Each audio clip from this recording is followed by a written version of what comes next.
இல்லடா நேத்து என்ன வந்து ஃபோர்ஸ் பண்ணி எங்க வீட்ல வந்து என்ன பொண்ணு பார்க்க வந்திருக்காங்கடா. பொண்ணு பெத்தவங்களே இதை புரிஞ்சுக்கிறது இல்ல. பிள்ளைங்க லவ் பண்ணாங்கன்னா பாசைக்கு இது பண்றது கிடையாது. நாங்க மகன் பெத்தா நம்ம சொல்றதை நீங்க கேட்டுதான் ஆகணும்னு ஒரு ஆணவத்துல ஆடுறாங்க. பெங்களூர்ல வேலை பாக்குறானா, மந்த்லி 1 lakh சம்பாதிக்கிறானா.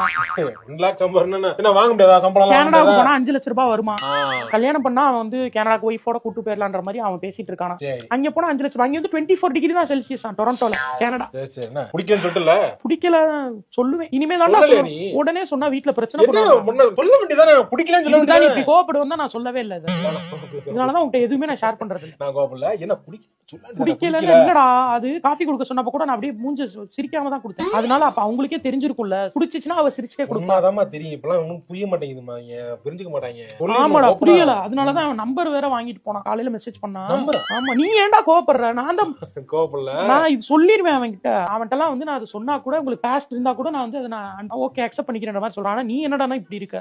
அவன் அக்செப்ட் பண்ணுவாமா? அவன் என்ன